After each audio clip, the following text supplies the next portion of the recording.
اب 15ویں صدی میں ہم ہیں۔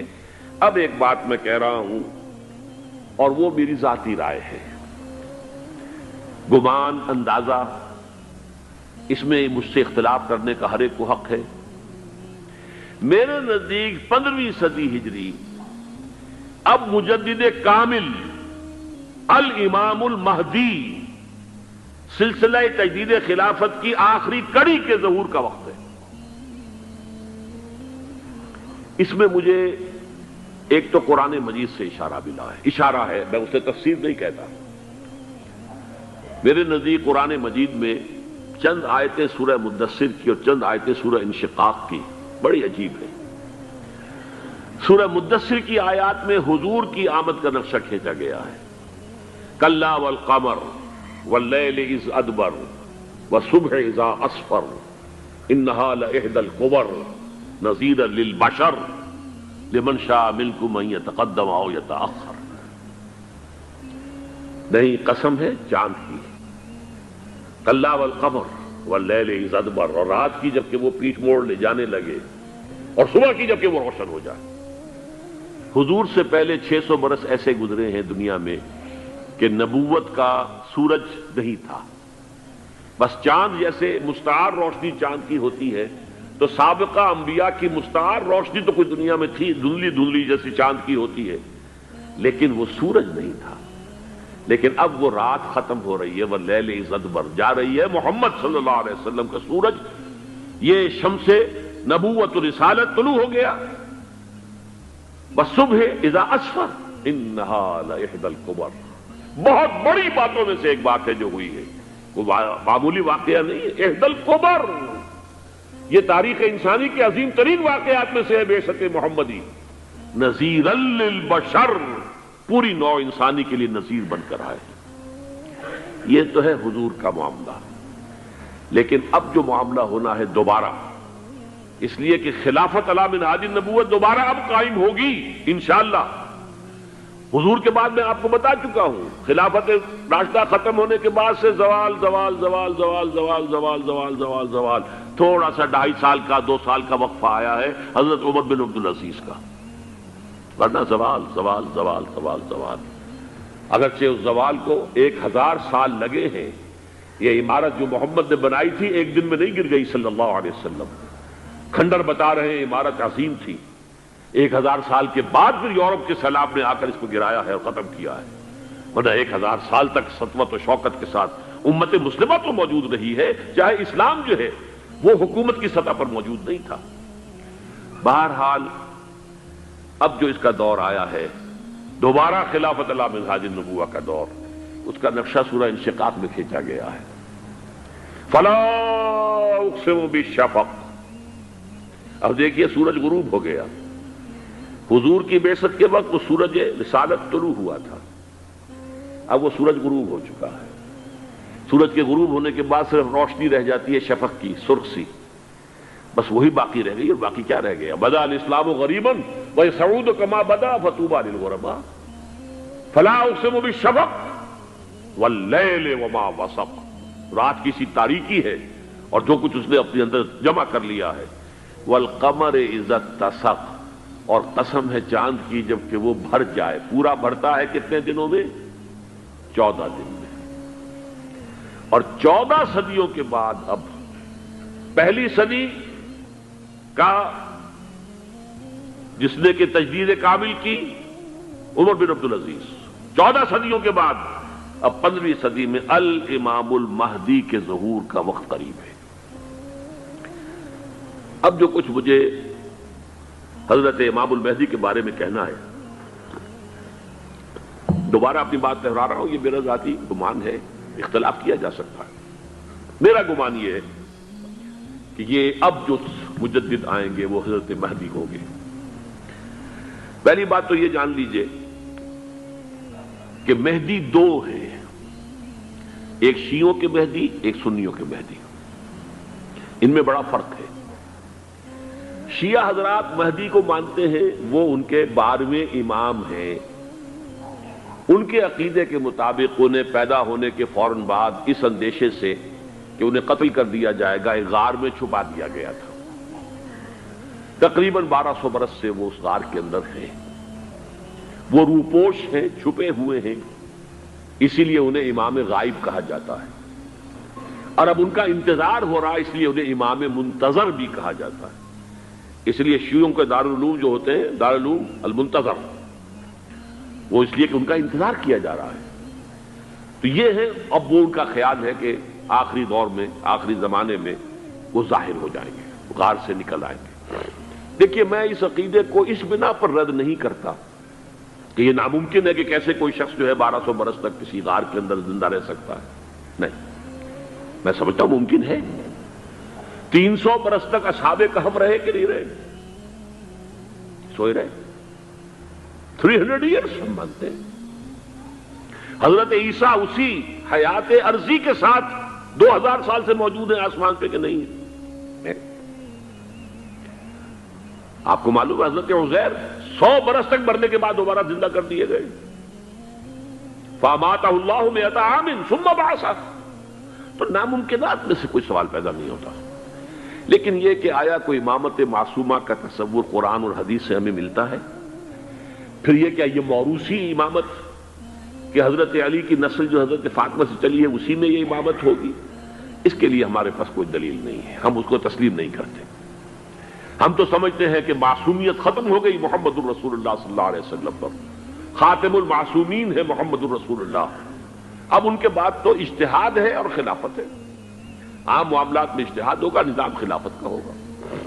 تو ہمارے نزدیک جو میں جس مہدی کا نام لے رہا ہوں وہ مہدی ہے جو ایک مجدد ہوں گے، جیسے کہ مجددین کے نام میں نے آپ کو گنوائے ہیں، مجدد الفسانی ہو، شاہ ولی اللہ ہو، سید احمد بریلوی ہو، شیخ الہند ہو، ایک ہوں گے انسان جو پیدا ہوں گے انسانوں کی طرح عام طور پر، اپنی عمر کو پختگی کو پہنچیں گے، پھر وہ سامنے آئیں گے منظر پر، پھر وہ کام کریں گے، قیادت کریں گے، عرب میں ان کا ظہور ہوگا۔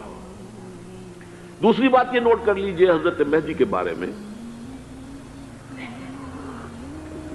ہمارے ہاں احادیث کے جو مجموعے ہیں ان میں جو ٹاپ کے 2 مجموعے ہیں ان میں کہیں حضرت مہدی کا ذکر نہیں ہے، نہ صحیح بخاری میں نہ صحیح مسلم میں، لیکن ہم اسے نظر انداز نہیں کر سکتے کہ صحائح ستہ کی بقیہ 4 کتابوں کے اندر موجود ہیں، لہذا نظر انداز نہیں کر سکتے، اگنور کرنا ممکن نہیں ہے۔ اب اس میں میں چاہتا ہوں کہ کچھ حدیثیں آپ کو میں سناؤں جن میں حضرت مہدی کا تذکرہ کیا گیا ہے۔ پہلی ہے وعن عبداللہ ابن مسعود قال قال رسول اللہ صلی اللہ علیہ وسلم، حضرت عبداللہ ابن مسعود سے روایت ہے، وہ فرماتے ہیں کہ حضور نے ارشاد فرمایا لا تذهب الدنيا حتى يملك العرب رجل من اہل بیتی، یہ دنیا ختم نہیں ہوگی جب تک کہ عرب پر میرے اہل بیت میں سے ایک شخص کی حکومت قائم نہ ہو۔ اور آپ کو معلوم ہے کہ آج تک عرب پر حضور کے اہل بیت کی کوئی حکومت قائم نہیں ہوئی، اور جب قائم ہوئی بھی تھی حضرت علی کو اگر شمار کیا جائے، اس لیے کہ حضور نے وہ جو مشہور واقعہ ہے کہ ایک چادر میں لے لیا تھا حضرت علی کو اور حضرت فاطمہ اور حضرات حسنین کو، اللہم ہؤلاء اہل بیتی، اے اللہ یہ بھی میرے اہل بیت ہیں، تو حضرت علی کی بھی حکومت منعقد نہیں ہوئی، پورے عالم اسلام پر ان کی حکومت نہیں تھی، اس لیے کہ شام اور مصر دونوں صوبے جو ہیں انہوں نے ان کی اطاعت قبول نہیں کی تھی۔ اس حوالے سے یہ معاملہ ابھی ہونا ہے۔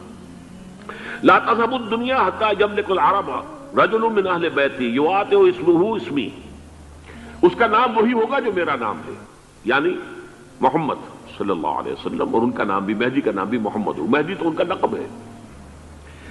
یہ ترمذی میں بھی ہے، ابو داؤد میں بھی ہے، سنن ابی داؤد، جامع ترمذی، بلکہ ابو داؤد میں ایک اور روایت ہے، قال حضور نے فرمایا لو لم يبقى من الدنيا الا يوم، اگر دنیا کی زندگی میں سے کچھ بھی نہ بچے سوائے ایک دن کے، لطول اللہ تعالی ذلك اليوم، تو اللہ تعالیٰ اس دن کو لمبا کر دے گا، حتی یبعث فیہ رجلا منی، یہاں تک کہ میرے خاندان میں سے ایک شخص کو اٹھائے گا، من اہل بیتی، میرے اہل بیت میں سے، یواطئ اسمہ اسمی و اسم ابی ہے اسم ابی، جس کا نام میرے نام پر ہوگا، جس کے والد کا نام میرے والد کے نام پر ہوگا، محمد ابن عبداللہ ان کا نام ہوگا، اور وہ یملأ الارض قسطا وعدلا کما ملئت ظلما وجورا، وہ سرزمین عرب کو عدل اور انصاف سے اسی طرح بھر دیں گے جیسے کہ وہ ظلم اور زیادتی سے بھر چکی ہوگی۔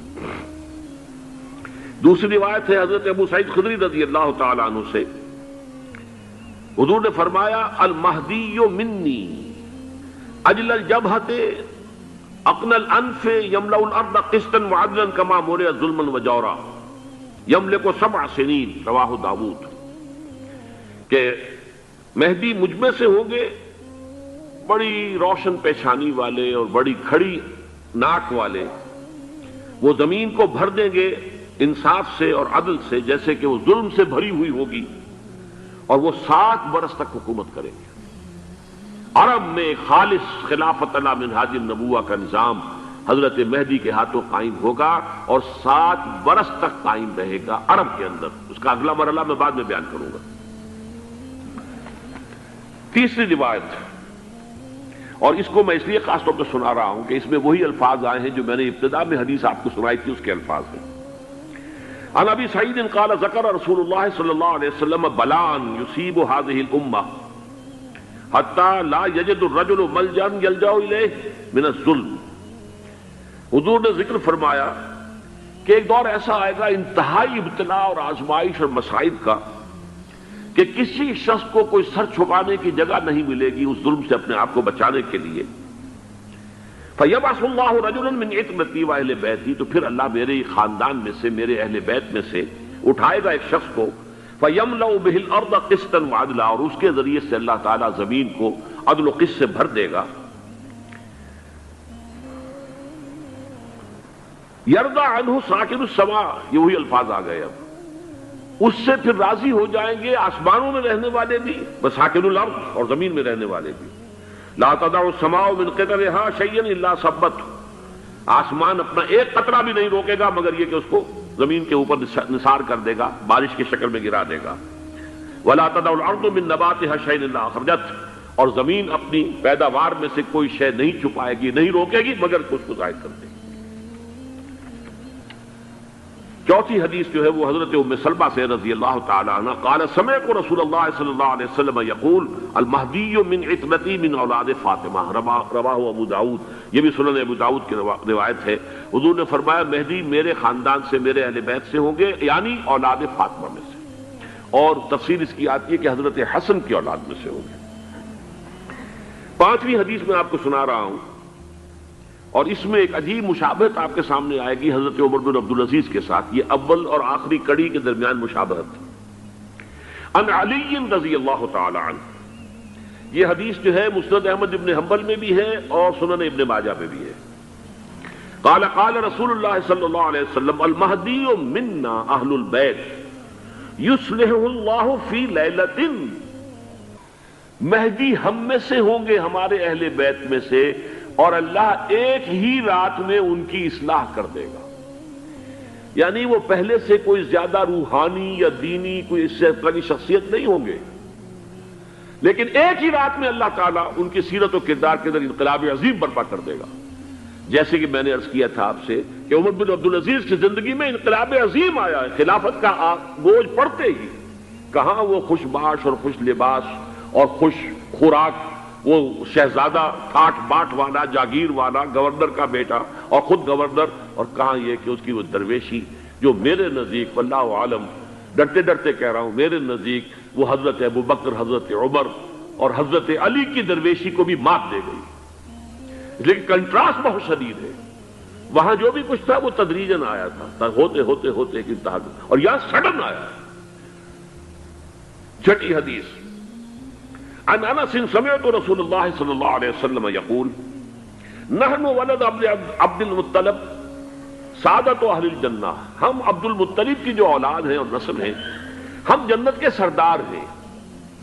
اور پھر آپ نے نام گنوائے ہیں، انا وحمزۃ وعلی وجعفر والحسن والحسین والمہدی، میں خود اور حضرت حمزہ بنو عبد المطلب میں سے، عبد المطلب کے بیٹے، اور علی اور جعفر حضرت علی کے بھائی جعفر طیار، اور حسن اور حسین حضرت فاطمہ کے لخت جگر حضرت علی کے بیٹے، والمہدی، اور آخر میں جا کر پھر مہدی۔ اب میں آپ کو ایک حدیث سنانے چلا ہوں جس میں ایک عجیب نقشہ سامنے آتا ہے کہ یہ مہدی جب ظاہر ہوں گے تو کس طور سے ظاہر ہوں گے، ان کے ظہور کی کیفیت کیا ہوگی، کیف یظہر۔ یہ روایت ہے حضرت ام سلمہ سے رضی اللہ تعالی عنہا، حضور کی زوجہ محترمہ ہیں، فرماتی ہیں ام سلمہ عن النبی صلی اللہ علیہ وسلم قال یکون اختلاف عند موت خلیفۃ۔ حضور نے فرمایا ایک خلیفہ کی موت پر اختلاف واقع ہو جائے گا، خانہ جنگی ہو جائے گی۔ فَيَخْرُجُ رَجُلٌ مِّنْ أَهْلِ الْمَدِينَةِ حَارِبًا إِلَىٰ مَكَّةَ، پھر مدینے کے لوگوں میں سے ایک شخص نکلے گا، بھاگے گا اور جا کر پناہ لے گا اور چھپ جائے گا مکے میں۔ فَيَأْتِيهِ نَاسٌ مِّنْ أَهْلِ مَكَّةِ، پھر اس کے پاس آئیں گے اہل مکہ، مکہ کے لوگ، فَيُخْرِجُونَهُ، اور اسے نکالیں گے، جہاں وہ چھپے ہوئے ہوں گے وہاں سے نکالیں گے۔ وَهُوَ كَارِهٌ، اور وہ بالکل اس کو پسند نہیں کر رہے ہوں گے، نہ وہ خواہش مند ہوں گے کہ ان کے ہاتھ پر بیعت کی جائے، نہ وہ یہ چاہیں گے کہ وہ میدان میں آئیں اور ان کو جو ہے اپنا لیڈر مانا جائے۔ وَهُوَ كَارِهٌ فَيُبَايِعُونَهُ بَيْنَ الرُّكْنِ وَالْمَقَامِ، لیکن لوگ جو ہے پھر اصرار کے ساتھ ان کے ہاتھ پر بیعت کریں گے رکن اور مقام کے درمیان۔ رکن وہ کونا ہے خانہ کعبہ کا جس میں حجر اسود لگا ہوا ہے، اور مقام ابراہیم جو ہے، ان دونوں کے مابین جو یہ علاقہ ہے یہاں پر وہ بیعت ہوگی۔ وَيُبْعَثُ إِلَيْهِ بَعْثٌ مِّنَ الشَّامِ، ان کے خلاف ایک لشکر بھیجا جائے گا شام سے۔ نہیں کہا جا سکتا کہ باسی حکومت اس وقت کی جو ہے اس کی طرف سے کوئی مسئلہ اس طرح کا اٹھ کھڑا ہو، اس لیے کہ ابھی تو بہرحال باسی حکومت وہاں ہے۔ فَيُخْسَفُ بِهِمُ بِالْبَيْضَاءِ بَيْنَ مَكَّةَ وَالْمَدِينَةِ، لیکن اللہ تعالیٰ اس لشکر کو مکے اور مدینے کے درمیان وادی بیضاء میں دھسا دے گا زمین کے اندر، پورے کے پورے لشکر کو۔ فَإِذَا رَأَى النَّاسُ ذَلِكَ، جب لوگ یہ دیکھیں گے کہ اتنی بڑی نشانی ظاہر ہو گئی، أَتَاهُ أَبْدَالُ الشَّامِ وَعَصَائِبٌ من العراق فَيُبَايِعُونَهُ، اب شام سے سارے کے سارے جو اولیاء اللہ ہیں وہ بھی آئیں گے، اور عراق سے جوق در جوق لوگ آئیں گے اور ان سے بیعت کریں گے۔ وَيَعْمَلُ فِي النَّاسِ بِسُنَّةِ نَبِيِّهِمْ، پھر وہ عمل کریں گے لوگوں کے مابین، حکومت کریں گے اپنے نبی کی سنت کے مطابق۔ وَيُلْقِي الْإِسْلَامُ بِجَرَانِهِ، اور اسلام اپنی گردن زمین پر ٹکا دے گا۔ وَالْأَرْض فِي الْأَرْض، زمین میں۔ فَيَلْبَسُ 7 سنین، پھر وہ 7 برس تک حکمران رہیں گے، 7 برس تک حکمران رہیں گے۔ ثم یتوفا، پھر ان کا انتقال ہوگا۔ ویصلی علیہ المسلمون، اور مسلمان ان پر نماز پڑھیں گے۔ یہ جو میں نے آپ کے سامنے نقشہ کھینچا ہے، اس سے اب میں ایک نتیجہ نکالتا ہوں، اسے بھی میرا گمان کہیے، اختلاف بھی کر سکتے ہیں آپ، اگر اس کو وزنی سمجھے تو قبول بھی کر سکتے ہیں۔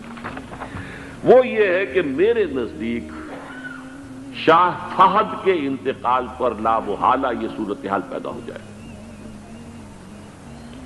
ولی عہد وہاں ہے عبداللہ بن عبدالعزیز، امریکہ کو وہ پسند نہیں کرتے اور امریکہ انہیں پسند نہیں کرتا، یہ بالکل تشتس بام ہے۔ امریکہ نے لازماً جس طریقے سے اپنے پنجے گاڑے ہیں سعودی عرب کے اندر، اپنا فوجی اڈا بنایا ہے، تو آسانی کے ساتھ وہاں سے اپنے پنجے ہٹانے کے لیے تیار نہیں۔ ایک حدیث میں آتا ہے قرن الشیطان، نجد سے شیطان کا سینگ برآمد ہوگا، وہ شیطان کا سینگ ہے، جو میزائل وہاں پر لگے ہوئے ہوں گے اس وقت، در حقیقت وہ سارے کے سارے جو ہیں وہ شیطان کے سینگ ہیں۔ بہرحال کوشش وہ کرے گا کہ جیسے کہ اس نے جارڈن میں کیا، کتنے عرصے سے وہاں شاہ حسین کا چھوٹا بھائی حسن جو ہے وہ ولی عہد تھا، عین وقت کے اوپر آ کر، اور پتہ نہیں کیسی کیسی دوائیاں دے کر اسے لے کر آئے ہیں شاہ حسین کو، مرتے ہوئے کو تھوڑی دیر زندہ رکھنے کے لیے، اور وہ تبدیلی کروا کر جو ہے واپس لے گئے ہیں۔ تو یہ معاملہ ہوا ہے، تبدیلی کروا دی، وہاں تو ہو گئی آرام سے، کوئی بات نہیں۔ بحرین میں بھی غالباً ایسا ہی معاملہ ہوا ہے، واللہ عالم، مجھے یاد پڑتا ہے کہ وہ چاہتے ہیں کہ ہمارا پسند کا آدمی آئے۔ اگر سعودی عرب میں یہ کام کیا گیا تو اس کا لازمی نتیجہ خانہ جنگی ہوگا، اس لیے کہ وہاں کی روایت یہ بڑی سخت ہے، بڑی پختہ ہے۔ پھر یہ کہ وہاں جو ہے امیر عبداللہ جو ہے، جو وہاں پر اگرچہ سپہ سالار وہ نہیں ہے، کمانڈر ان چیف وہ نہیں ہے، کمانڈر ان چیف تو کوئی اور ہے، لیکن الحرس الوطنی جو ہے، نیشنل گارڈز، بہت بڑی فورس ہے وہ۔ اصل بیڈوین فورس جو ہے صحرا کے لوگوں کی عرب فورس، وہ در حقیقت الحرس الوطنی ہے، نیشنل گارڈ ہے، اور اس کا کمانڈر ان چیف یہ ہے امیر عبداللہ۔ تو لازماً یہ شکل جو ہے پوری ہو کر رہے گی۔ جیسے ہی یہ معاملہ ہوا شاہ فہد کے انتقال کا، تو یہ اختلاف ہوگا، خانہ جنگی ہوگی، پھر کوئی اللہ کا بندہ جو ہوگا۔ میرے نزدیک، میں آج سے کوئی 6-7 سال پہلے سالانہ اجتماع تھا تنظیم اسلامی کا راولپنڈی میں، میں نے اس وقت وہاں کہا تھا، اس سے ذرا اخبارات میں بھی کچھ وہ کنٹروورسی آئی تھی کہ میرے نزدیک امام مہدی پیدا ہو چکے ہیں، ان کے ظہور کا وقت قریب ہے۔ اور اس کی تھوڑی سی بعد میں مجھے معلوم ہوا کہ جین ڈکسن غالباً نام ہے امریکن اس کا، جس نے یہ پیشن کوئی خبر دی تھی کہ 1962 میں عالم عرب میں ایک بچہ پیدا ہوا ہے کہ جو وہاں کا نقشہ بدل کر رکھ دے گا۔ یہ جین ڈکسن کی غالباً پیشن گوئی ہے۔ بہرحال مجھے اس کی پیشن گوئی سے کوئی دلچسپی نہیں ہے، میں تو جو احوال دیکھ رہا ہوں، یعنی اسرائیل کا قائم ہو جانا، اور اس کے بعد اب یروشلم کا مسلمانوں کے ہاتھوں سے نکل جانا، اور اب گویا کہ وہ الملحمۃ العظمیٰ جو ہے تلی کھڑی ہے، کسی بھی وقت جو ہے یہ جو ہے وہ لاوا پھٹ سکتا ہے، آتش فشاں پھٹ سکتا ہے۔ تو یہ تمام حالات ایسے ہیں کہ جن کی وجہ سے میں سمجھتا ہوں کہ ایک تو جو قرآن مجید کے اشارات میں نے آپ کو بتائے، 14 صدیاں 14 دن میں چاند کا پورا ہونا، والقمر اذا اتسق، 14 دن میں 14ویں کا چاند۔ اسی طرح اب یہ 14 صدیوں کے بعد یہ صدی جو 15ویں صدی ہے، یہ در حقیقت ظہور امام مہدی کی صدی ہے۔ لیکن یہ کہ امام مہدی کی حکومت قائم کرنے کے لیے کون لوگ آئیں گے؟ عرب جو ہیں وہ اندر سے کھوکھلے ہو چکے ہیں، عیاشی نے، دولت نے، پیسے نے، دولت، پیسہ، عیاشی، اس کی وجہ سے کھوکھلے ہو چکے ہیں۔ یہاں میں آپ کو 2 حدیثیں سنانا چاہتا ہوں۔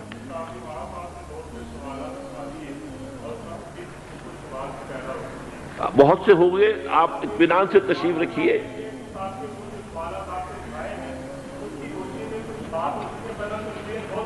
بہت ہوگی، بات ہوگی، آپ اس طرح صبر سے سن لیجئے۔ میں اب تقریباً اپنی گفتگو کے اختتام تک پہنچ رہا ہوں۔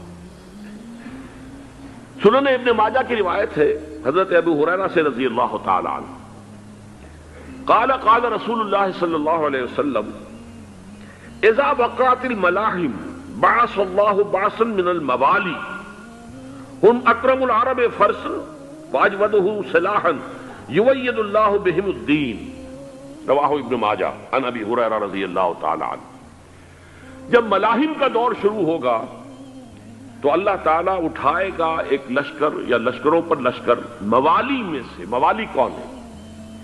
عربوں نے جب فتح کیا تھا اس پورے علاقے کو خلافت راشدہ کے دوران، اور پھر وہ لوگ جو ہے، ایک رائے تو یہ تھی کہ انہیں غلام بنایا جائے ساری آبادیوں کو، لیکن یہ کہ حضرت عمر کا اجتہاد تھا اس کے مطابق کہ ان کو غلام نہیں بنایا گیا، تو وہ موالی کی حیثیت رکھتے ہیں۔ عربوں میں دم نہیں ہے، موالی میں سے لشکر اٹھیں گے کہ جو در حقیقت حضرت مہدی کی حکومت کو قائم کریں گے۔ دوسری حدیث سنیے، عن عبداللہ ابن الحارث رضی اللہ تعالی عنہ، اور یہ ابن ماجہ کی روایت ہے، قال قال رسول اللہ صلی اللہ علیہ وسلم یخرج ناس من المشرق فیوطئون للمہدی یعنی سلطانی، لشکر نکلیں گے، لوگ آئیں گے مشرق سے، اور وہ حضرت مہدی کی حکومت کو جمائیں گے اور قائم کریں گے۔ اب ذرا نوٹ کیجئے کہ جزیرہ نما عرب کے مشرق میں کون سے ملک ہیں؟ 3، ایران، افغانستان، پاکستان۔ یہ 3 سالڈ مسلم ممالک، مسلم آبادی اکثریت۔ ویسے تو یہ کہ آگے ہندوستان میں 20 کروڑ مسلمان ہیں، لیکن وہ 20 کروڑ جو ہے وہ تو 80 کروڑ کے اندر تحلیل ہو جاتے ہیں غیر مسلموں میں، لیکن یہاں جو معاملہ ہے یہ خالص اکثریت کے۔ ان میں سے ایران کا معاملہ جہاں تک ہے، نمبر 1 یہ کہ وہ شیعہ عقائد کے حصار میں بند ہے، اس سے ادھر ادھر ہونا اس کے لیے ممکن نہیں۔ حدیث میں یہ بھی آتا کہ اصفہان سے 70,000 یہودی دجال کا ساتھ دیں گے۔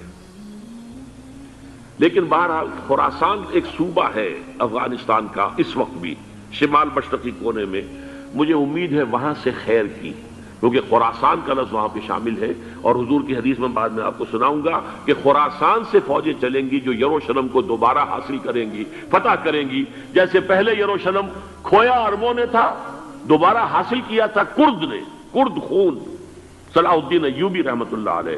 ایسے اب پھر عربوں نے کھویا ہے، لیکن لینے والے خراسان سے لشکر آئیں گے. یخرج من خراسان رایات و سود لا یردھا شیء حتی تنصب بإیلیا.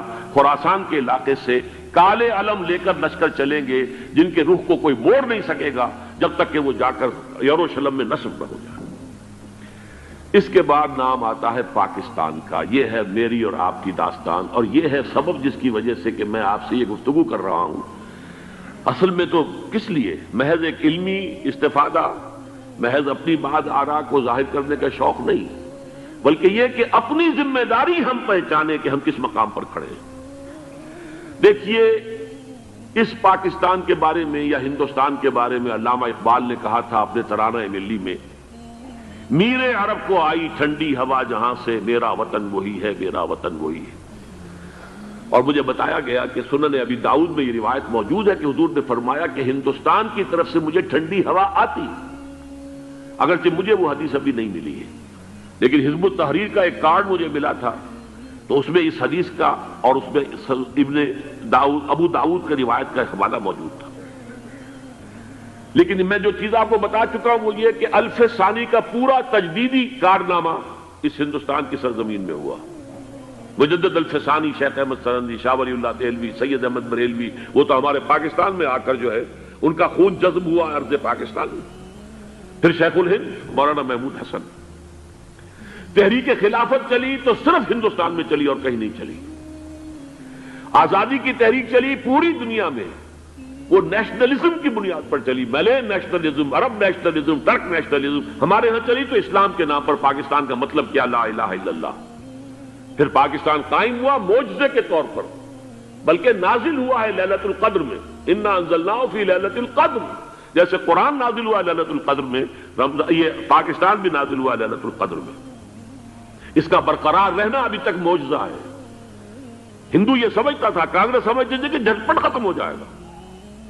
پھر یہ کہ اس کا قرارداد مقاصد کا پاس ہو جانا، مزید بھی اور اضافی دفعات دستور میں آ جانا، اب کمرشل انٹرسٹ کو ربا قرار دے کر حرام قرار دینا، یہ سارے لینڈ مارکس ہیں کہ جو اشارہ کر رہے ہیں کسی چیز کی طرف، معاملہ کدھر جا رہا ہے. پھر یہ کہ یہ جو 14ویں صدی کے مجدد تھے شیخ الہند، اس کے بعد سے کچھ ایسی شخصیتیں عظیم پیدا ہوئی ہیں ہند میں جن کو میں سمجھتا ہوں کہ 14ویں صدی کے مجدد اور 15ویں صدی کے مجدد کے درمیان، یہ 15ویں صدی کے مجدد کی راہ کو سیدھا کرنے والے، جیسے کہ حضرت یحییٰ نے کہا تھا میں تو آنے والے کا راستہ سیدھا کر رہا ہوں حضرت عیسیٰ کے لیے، ایسے ہی 15ویں صدی کے لیے امام مہدی کے لیے راستہ صاف کرنے والے سب سے پہلے علامہ اقبال، جنہوں نے اسلام کا تصور دین کی حیثیت سے دوبارہ زندہ کیا ہے، ورنہ اسلام ایک مذہب کی شکل اختیار کر چکا تھا. پھر مولانا مودودی، مولانا ابوالکلام آزاد حکومت الہیہ کے نعرے کے ساتھ میدان میں آئے. یہ اقبال نے جو تصور پیش کیا تھا اس پر عملی جد و جہد کے لیے حزب اللہ قائم ہوئی. نوٹ کر لیجئے 11 برس کا فرق ہے عمر کا علامہ اقبال کے اور ابوالکلام کے. اور 1913 میں جب حزب اللہ قائم کی ہے اس وقت علامہ اقبال کی ملی شاعری اپنے عروج کو پہنچ چکی تھی. پھر یہ کہ علامہ اقبال کے بعد تعمیل جو ہے اس کام کی وہ ابوالکلام نے کی، لیکن روایتی علماء کی شدید مخالفت کی وجہ سے وہ بددل ہو کر چھوڑ گئے، کانگریس میں شامل ہو گئے، بساط جو ہے حزب اللہ کی انہوں نے لپیٹ دی. پھر مولانا مودودی آئے، انہوں نے وہ ڈور جو ہے اس کا سرا تھاما، جماعت اسلامی قائم کی حکومت الہیہ ہی کے قیام کے لیے. اگرچہ میرے نزدیک یہ کہ وہ انتخابی اور ایک قومی سیاست کی ایک جماعت بن کر پاکستان میں جو ہے دلدل میں پھنس گئی ہے. اب ہم اس کی کوشش کر رہے ہیں، تنظیم اسلامی اور یہ تحریک خلافت جس کے تحت یہ جلسہ ہو رہا ہے. یہ ساری چیزیں وہ ہیں کہ آپ کو سوائے پاکستان کے اور کہیں نہیں ملیں گی پوری دنیا میں. معلوم ہوتا ہے کہ پاکستان کو بہت بڑا رول پلے کرنا ہے اس میں. اور اس کے ساتھ اب جمع کر لیجئے افغانستان کی عمارت افغانستان، اسلامی عمارت افغانستان قائم ہو چکی ہے. یہ پچھلے 20 سالوں میں جو کچھ وہاں ہوتا رہا ہے اس سے پہلے تصور نہیں ہو سکتا تھا. کابل جو ہے وہ تو جیسے پیرس کا تمدن تھا ویسے کابل کا تھا، وہی لباس، وہی سکرٹس. یہاں جب آئے تھے شاہ ظاہر شاہ سرکاری دورے پر تو ان کی جو ملکہ صاحبہ تھی ان کے ساتھ وہ سکرٹ میں ملبوس تھی. کابل جو ہے وہ بالکل ایک پیرس کی طرح کا شہر تھا. آج کابل جو ہے جا کر دیکھیے، علامہ اقبال کے فرزند بھی دیکھ کر آئے ہیں تو اگرچہ وہ خود میں سمجھتا ہوں کہ خاصے انہیں آپ لبرل کہیں، آزاد خیال کہیں، لیکن اس درجے متاثر ہو کر آئے تھے کہ انہوں نے یہ کہا افغانستان میں جو میں نے حالات دیکھے ہیں کہ اگر 2-4 اور مسلمان ملکوں کے اندر یہ نظام قائم ہو جائے تو پوری دنیا مسلمان ہو جائے گی۔ یہ سب کچھ کیسے ہو رہا ہے؟ یہ آنے والے دور کی جھلکیاں ہیں۔ Coming events are casting their shadows before. یہ سب بتا رہے ہیں کہ پاکستان افغانستان کو مل کر اس میں کوئی عظیم رول پلے کرنا ہے۔ اور اس کے ضمن میں اب میں علامہ اقبال کے بارے میں آخری بات کہہ رہا ہوں۔ علامہ اقبال کے بارے میں عام یہ خیال ہے، انہوں نے اپنے خطبات میں مہدی کا اور نزول مسیح کا، حالانکہ میں کل پڑھ رہا تھا مولانا سید احمد اکبر آبادی رحمۃ اللہ علیہ کا ایک مقالہ ان کا کہ علامہ اقبال نے ابن خلدون کے بارے میں یہ کہا ہے کہ مہدی کا اور نزول عیسیٰ کا دونوں کا انہوں نے انکار کیا ہے، حالانکہ ابن خلدون نے نزول عیسیٰ کا انکار نہیں کیا، صرف مہدی کا انکار کیا ہے۔ بہرحال علامہ اقبال نے خطبات میں انکار کیا ہے، لیکن یہ کہ اپنی شاعری کے اندر میں چیلنج کرتا ہوں کسی بڑے سے بڑے اقبال شناس کو، ان کا یہ شعر ذرا سنیے: خضر وقت از خلوت دشت حجاز آید بروں، کارواں زی وادی دور و دراز آید بروں۔ خضر وقت، امام وقت، رہنمائے وقت، قائد وقت، خلوت دشت حجاز کی صحرا کی کسی خلوت گزینی سے نکل کر باہر آئیں گے۔ میں حیران ہوتا ہوں علامہ کے اس فکر پر اور اس مصرے پر۔ یہاں انہوں نے شیعہ اور سنی دونوں کے کانسیپٹ جمع کر دیے۔ شیعہ کا کانسیپٹ یہ چھپے ہوئے کسی غار میں وہاں سے برآمد ہوں گے، اور ہمارا کانسیپٹ میں ام سلمہ رضی اللہ تعالیٰ عنہ کی حدیث سنا چکا، چھپے ہوئے ہوں گے وہ وہاں پر، مدینے سے نکل کر آ کر مکے میں چھپ جائیں گے۔ اس خانہ جنگی کی حالت میں لوگ ان کی طرف دیکھ رہے ہوں گے، سوچتے ہوں گے انہیں میدان میں آنا چاہیے، کوئی پارٹ پلے کرنا چاہیے، امت کی رہنمائی کرنی چاہیے، لیکن وہ چھپیں گے، وہ کارے ہوں گے، وہ اس ذمہ داری کو قبول نہیں کرنا چاہیں گے، جا کے چھپ جائیں گے مکے میں، وہاں سے مکے والے انہیں نکالیں گے، اور وہ کارے ہوں گے، انہیں بالکل یہ پسند نہیں ہوگا کہ یہ ذمہ داری اٹھائیں۔ تو خضر وقت از خلوت دشت حجاز آید بروں، کارواں زی وادی دور و دراز آید بروں۔ کارواں جو چلے گا ان کی مدد کے لیے اس وادی دور و دراز، اس عظیم وادی دور و دراز، یہ وادی سندھ ہے۔ وادی سندھ جو ہے ہم سمجھتے ہیں کہ صرف یہ پاکستان اور پنجاب جو ہے یہ اس میں شامل ہے، سندھ اور پنجاب نہیں، افغانستان کا پورا مشرقی علاقہ اس میں شامل ہے۔ جیسے دریائے جیلم سندھ میں جا رہا ہے، جیسے دریائے گلگت سندھ میں آ کر ملتا ہے، جیسے دریائے چناب اور راوی اور جیلم اور یہ سب جا رہے ہیں اور آ رہے ہیں، اسی طرح دریائے کابل کہاں سے آ رہا ہے، دریائے گومل کہاں سے آ رہا ہے، ٹوچی کہاں سے آ رہا ہے، یہ سارا جو ہے ڈرین جو ہو رہا ہے، ایسٹرن جو ہے پارٹ آف افغانستان، یہ سب وادی ہے۔ اس وادی کے یہ دو حصے ہیں، ایک حصہ جو ہے یہ ادھر پاکستان میں ہے، اور اسی وادی کا دوسرا حصہ جو ہے وہ افغانستان میں ہے۔ کارواں زی وادی دور و دراز آیت بروں، کارواں چلے گا یہاں سے، یخرج ناس من المشرق یؤتون للمہدی یعنی سلطان ہی، مشرق سے فوجیں چلیں گی کہ جو مہدی کی حکومت قائم کریں گی، اور یخرج من خراسان رایات و سود، اور خراسان سے سیاہ پرچم چلیں گے کہ جن کا رخ کوئی موڑ نہیں سکے گا، حتیٰ تنصب بیلیا، یہاں تک کہ وہ جا کر یروشلم کے اندر نصب ہو جائیں گے۔ حضرات، میں ایک میری گفتگو کا حصہ باقی تھا لیکن میں اسے چھوڑ رہا ہوں، اس لیے کہ گلوبلائزیشن جو اس کی ہوگی، جو خلافت علی منہاج النبوہ کی تجرید کامل حضرت مہدی کے ہاتھوں عرب میں ہوگی، اس سے پہلے اس کے لیے محنت، کوشش، جد و جہد پاکستان اور افغانستان میں ہو چکی ہوگی جو اسے سپورٹ کرے گی اور وہاں جا کر حکومت قائم کرے گی۔ اس کے بعد گلوبلائزیشن کا جو مرحلہ اس کا ہے وہ حضرت مہدی کے ہاتھوں نہیں ہے، وہ حضرت عیسیٰ ابن مریم ان کے نزول کے بعد ہے، جن کے نزول کے بعد دجال کا خاتمہ ہوگا اور یہودیوں کا استحصال ہوگا، مسلمانوں پر بھی بڑی تکالیف عربوں پر آئیں گی، شدائد آئیں گے، لیکن یہ وہ میں حصہ جو اپنی گفتگو کا آج چھوڑ رہا ہوں اس لیے کہ میں دیکھ رہا ہوں کہ بعض حضرات کا صبر کا پیمانہ اب لبریز ہو رہا ہے، تو میں اس حصے کو پھر ملتوی رکھتا ہوں کسی دوسری محفل اور کسی دوسری مجلس اور نشست پر۔